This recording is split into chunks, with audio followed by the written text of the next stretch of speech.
नमस्कार, स्वागत है आपका द न्यूज पर। मैं हूं आपके साथ शिप्रा सैनी।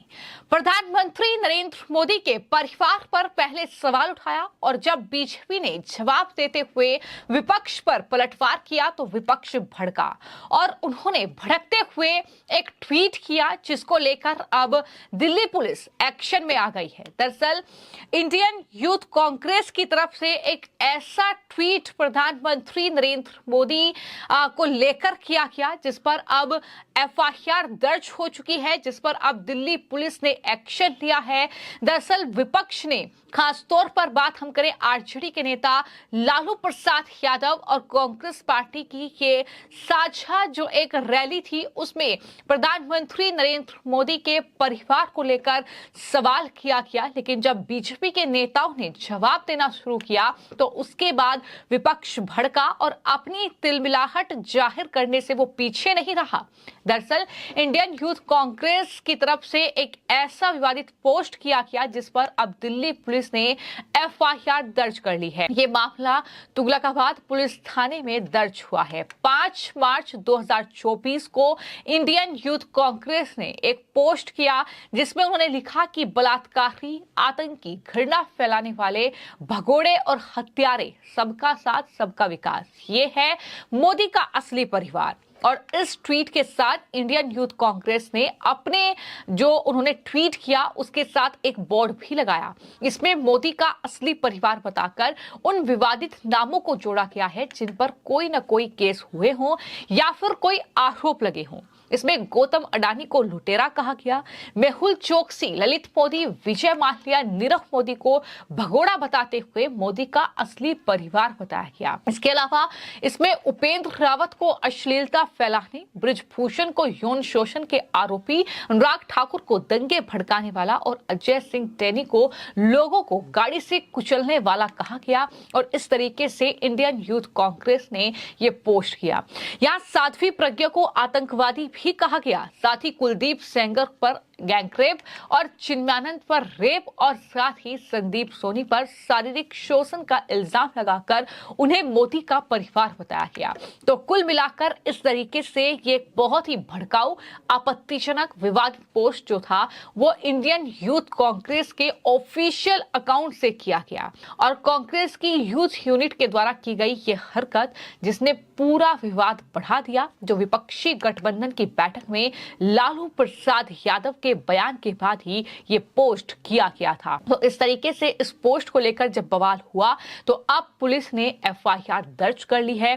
दिल्ली के तुगलकाबाद थाने में ये मामला दर्ज किया गया है, जिसके चलते अब जाहिर तौर पर राहुल गांधी और इंडियन यूथ कांग्रेस के जो नेता है श्रीनिवास भी, उनकी मुश्किलें कहीं ना कहीं बहुत ज्यादा अब बढ़ने वाली है और लगातार इंडियन यूथ कांग्रेस की तरफ से इस तरीके के भड़काऊ बयान दिए जाते हैं। पहले वो ट्वीट करते हैं, बाद में जब मामला बढ़ता है और मामले को लेकर खुलासे होते हैं तो वो ट्वीट भी डिलीट कर देते हैं। लेकिन यहां मैं आपको जानकारी दे दूं कि बिहार की राजधानी पटना के जो ऐतिहासिक गांधी मैदान है वहां पर 3 मार्च को जन विश्वास महारैली का आयोजन किया गया और इसी रैली में लालू प्रसाद यादव ने पीएम मोदी को लेकर एक टिप्पणी की। उन्होंने कहा था कि अगर पीएम मोदी के पास अपना परिवार नहीं है तो हम क्या कर सकते हैं। वो राम मंदिर के बारे में डींगे हाँकते रहते हैं। वो एक सच्चे हिंदू भी नहीं है। हिंदू परंपरा में एक बेटे को अपने माता पिता के निधन पर अपना सिर और दाढ़ी मुंडवानी चाहिए। मोदी ने तब ऐसा नहीं किया जब उनकी मां की मृत्यु हो गई। इसके बाद प्रधानमंत्री से लेकर तमाम बीजेपी के नेताओं ने करारा जवाब विपक्ष को दिया। लालू प्रसाद यादव के इस बयान पर पलटवार किया और पीएम मोदी ने यह कहा कि मेरे परिवार को लेकर मुझ पर निशाना साधा गया, लेकिन अब पूरा देश बोल रहा है कि मैं हूं मोदी का परिवार। 2024 के चुनाव का अपना असली घोषणा पत्र निकाला है। मैं इनके परिवारवाद पर सवाल उठाता हूं तो इन लोगों ने बोलना शुरू कर दिया है कि मोदी का कोई परिवार नहीं है। अब तो कल ये कह देंगे कि तुम कभी जेल में तुझे सजा नहीं हुई, इसलिए तुम राजनीति में नहीं आ सकते, ये भी कह देंगे। तेलंगाना के मेरे भाइयों बहनों, मेरा जीवन खुली किताब जैसा है।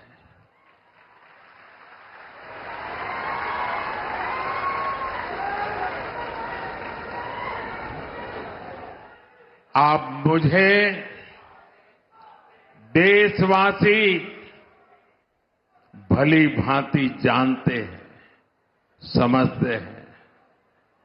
मेरी पल पल की खबर देश रखता है और कभी मैं रात देर तक जब काम करता हूं और खबर बाहर निकल जाती है तो देश से लाखों लोग मुझे लिखते हैं, बताते हैं कि इतना काम मत करिए, कुछ आराम करिए। ये प्यार भाइयों बहनों, एक सपना लेकर के बचपन में घर छोड़ा था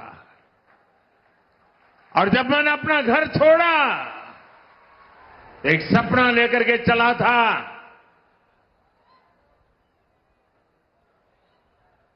कि मैं देशवासियों के लिए जीऊंगा।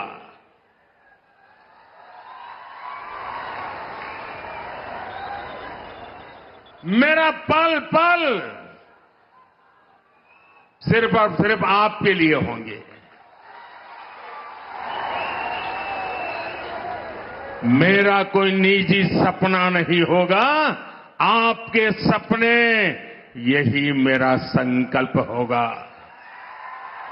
यहां तक कि केंद्रीय मंत्रियों से लेकर राज्यों के मुख्यमंत्रियों तक के जो एक्स प्रोफाइल है उसमें मोदी का परिवार छोड़कर लालू के सवाल का जवाब दिया गया, लेकिन ये सब कांग्रेस से नहीं देखा गया और उसने 2 कदम आगे बढ़ते हुए अब इंडियन यूथ कांग्रेस ने इस तरह का ये एक विवादित पोस्ट कर डाला जिस पर अब दिल्ली पुलिस ने अपनी कार्रवाई की है। ये बड़ी कार्रवाई जिसमें FIR इंडियन यूथ कांग्रेस पर दर्ज की गई है, जिसमें एक्शन आने वाले वक्त में होगा, क्योंकि ये बेहद विवादित पोस्ट है। किस तरीके से जब परिवार पर मोदी के सवाल आया तो किस तरीके से जब बीजेपी ने जवाब दिया उसके बाद इतनी ज्यादा तिलमिलाहट की तमाम जो कहीं ना कहीं भगोड़े हैं, तमाम जो आरोपी हैं उन्हें दरअसल पीएम मोदी का परिवार बता दिया गया। तो इस तरीके से ये बौखलाहट कांग्रेस पार्टी की देखने को मिली है और जो रैली थी वो भी कांग्रेस और आरजेडी की साझा रैली थी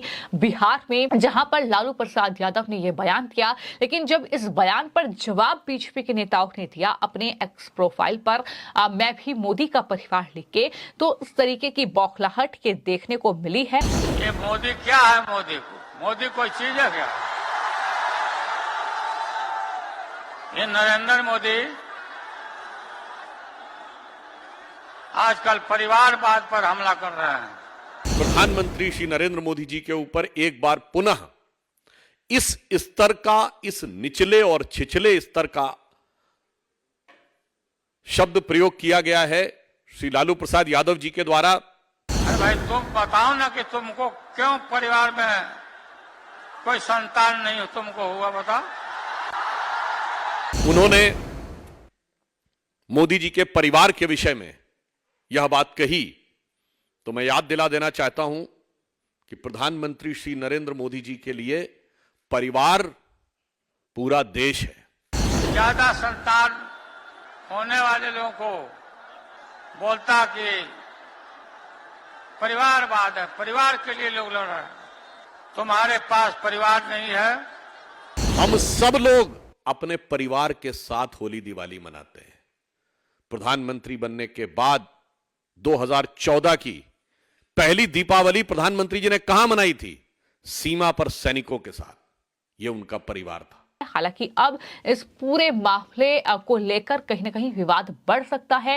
हालांकि इंडियन यूथ कांग्रेस पर अब FIR दर्ज हो चुकी है। अब देखना होगा कि आखिर यूथ कांग्रेस पर अब क्या कुछ बड़ी कार्रवाई इस पूरे मामले को लेकर होती है और क्या कुछ जवाब बीजेपी के नेताओं का देखने को मिलता है। फिलहाल आपकी इस पूरे मामले को लेकर क्या राय है, मैं कमेंट बॉक्स में जरूर लिखें। धन्यवाद।